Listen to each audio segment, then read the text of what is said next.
So for our final render, we're gonna need some higher, some more samples. Okay, so come into the Redshift ROP, into your Redshift tab, settings, and then we're just gonna pump up these min-max samples. Again, obviously this will slow down your render. I'm going to stop this IPR now. So I'm going to do 64 for the minimum, so there will always be 64 samples, and then if necessary we can go up to 256. Okay, we're going to want to, before I forget, it's very important, come into your Fire import and deactivate this, or just put the visualizer on here. Okay, and I'm going to come back to my out. What I'm going to do is make two, so one for the fire and one for the embers. So I'm going to call this fire, and let's see, yeah, I'll just alt click and drag. Actually, before I do that, let me just set up the ranges and the, so frame range 1 to 150, as much as you like. You could, if the renders are taking really long time, you could maybe delete the first few, while the sim is starting up, the first say 50 frames or so, because it doesn't really look natural at the beginning. The kind of they're coming into it. I definitely wouldn't have that in the final, composite. But I'll render them out anyway. So yeah, we'll have that frame range. We got these samples, we got global illumination for the objects. I'm going to select these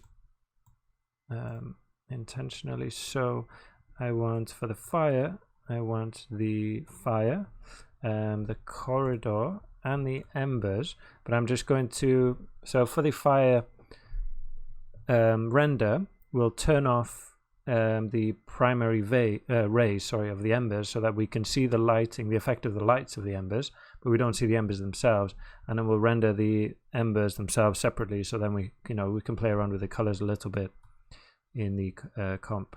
So that's fine for that. And then I'm gonna now copy this, call this embers. And up here, I just want to render the embers and the corridor. Okay, remember the corridor is just, we're not going to see that.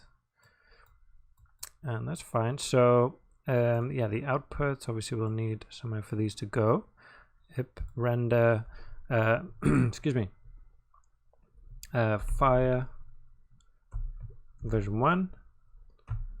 And then, yeah, we'll leave that as the folder, fire.version1.$f3 .exr. In my case, again, you can render in another thing, so in PNG or whatever you like. Okay, and then for the embers, I'm just going to copy this, and then I can just change it. Main, remember, we'll have to remember to do that as well. Output, I'm going to change this to embers, embers. Okay, so I'm going to, I think if I just set this to manual now, so it doesn't actually do it. So don't do this yourself, just so I can show you quickly how to do this. You could do it with takes, so using a couple of takes to have different things activated here, but since we just got the two, I'm not going to bother. I don't think it's necessary. Before we forget, as I said, let's make sure that we set this to well, I'm going to set it to 1920 by 1080. Same here.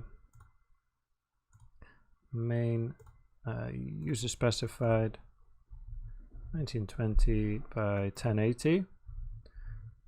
Great. And yeah, so for the embers, so this will render the embers, and I need to have primary ray visible turned on for that. Okay, so I'll turn this on. The visualizers shouldn't matter now because we got them in the objects forced. Let me see actually, how did we do that?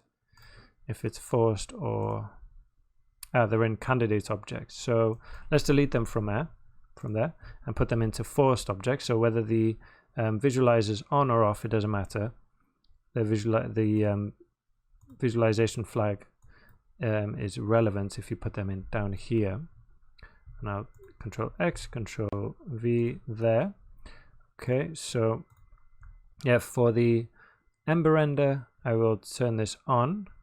Come here to my embers and then render that to disk. Okay, and when that's finished, I'll just cancel that. I'll do it in a moment. And then when that's finished, sorry, just had a Houdini crash there. So as I was saying, yeah, render the embers first. Click on render to disk. Okay, that will render out your sequence with the embers with primary ray visible on. Okay, then once that's finished, turn that off, and that's it. Okay, and then go ahead and go into your fire. That will render the fire, the embers, and the corridor, but we'll just get the lights from the embers here. And just come up to click to render that to disk as well.